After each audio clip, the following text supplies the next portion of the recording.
Tracking this afternoon on the NDTV network is the news that U.S. Attorney Breon Peace, who had brought about indictment charges against Adani Green and others in November, will be stepping down on January 10th. Remember, these were the charges against the Adani management.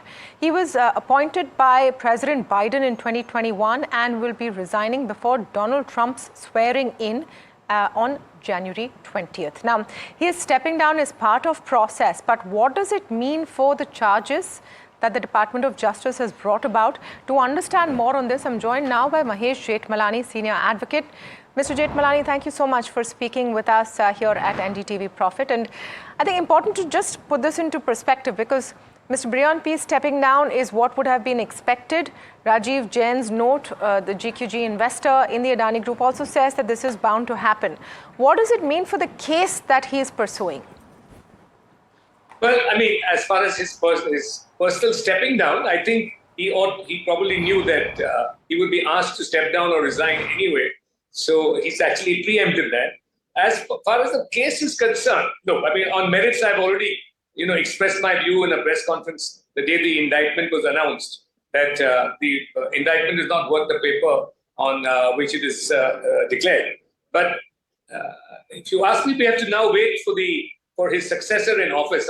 I'm told that the Deputy Attorney General has taken over his position in the Eastern District. And either she'll make a call or there'll be somebody appointed as the Attorney General instead of the acting Attorney General. And that person, after examining the indictment, will see what the way forward will be. No, so just to understand this in terms of process, Mr. Jethmalani, you made a very interesting comment that Breon Peace has actually, ahead of probably getting sacked, chosen to step down instead. Is this position a largely political one? Because that would also help us understand the kind of cases that are being pursued by this office. Yeah, he was appointed in 2021. He was appointed by the Biden administration. So in that sense, you can say that it was a political one. And, if it wasn't a political one, if it was a purely, non-partisan appointment, he wouldn't be resigning.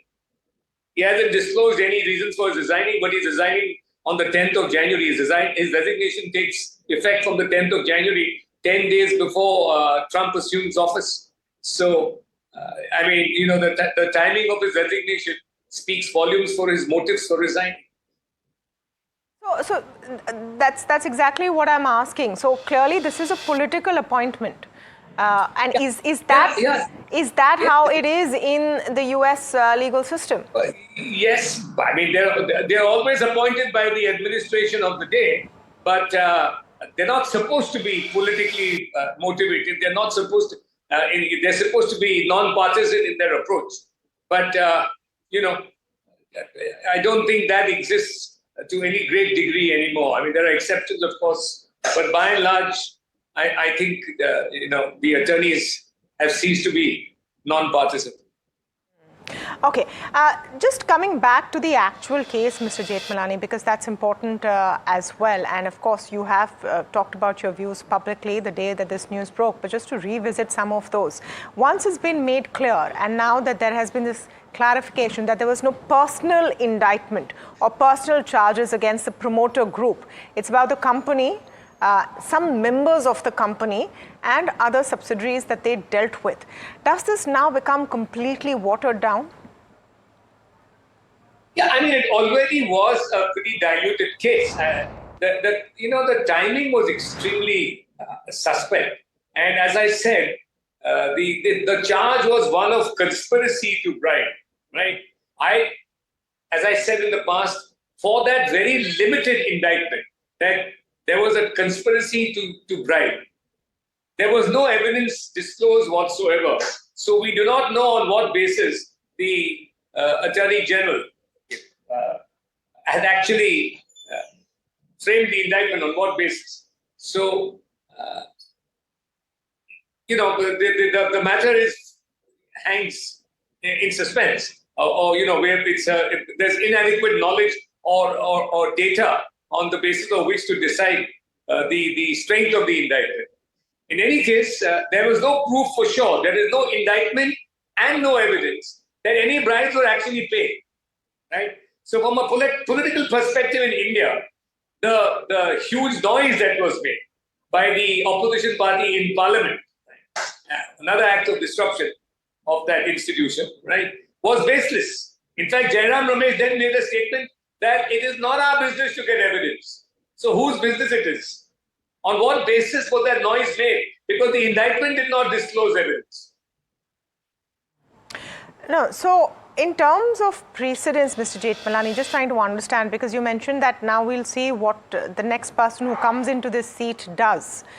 Yes. Typically, cases pursued by this office, the Eastern District Attorney's Office in this case specifically, is this pretty much what the boss at the time wants to pursue?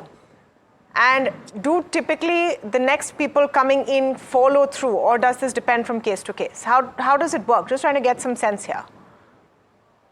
No, there are some cases which must be politically motivated. There are others which are fair indictments, not motivated by political interest. Right? This one, from the timing and what we now know about the connections of the Biden administration, right, and many other activities anti-Indian which were perpetrated by them, that it seems as if this was politically charged or politically motivated, right? That's what, I'm choosing my words very carefully because I don't want to be unfair to anybody. It seems like this was a politically motivated indictment. Seems like this was a politically motivated indictment. I mean, you're being careful with your words, Mr. Jethmalani, but they're very potent ones. Now, we don't know where that motivation is coming from and at what layer. Let me come to the next point then. If that is the basis for it, do you see this changing once there is a new administration and a fresh look at what the facts of the case are, which, as you have said in the past, to your eye, seems fairly flimsy? Yeah, I mean, I'm sure there will be, I do believe there will be a fresh look at this indictment. I certainly believe it. And we'll have to, I don't want to, outguess anybody. I don't want to make any speculative statements. But I have no doubt that there will be a fresh look, given what I believe is an extremely flimsy indictment. Thank you so much for your time. And for explaining what this effectively means. That was Senior Advocate Mahesh Jethmalani, and explaining it very well, that this is a political appointment. Breon Peace was a political appointment. He has stepped down and preempted perhaps being sacked. And now we'll have to wait and see what the next person who comes in does. But if there's a political lens to it, will things change after the Trump administration takes charge is the question. Thank you so much, Mr. Jethmalani.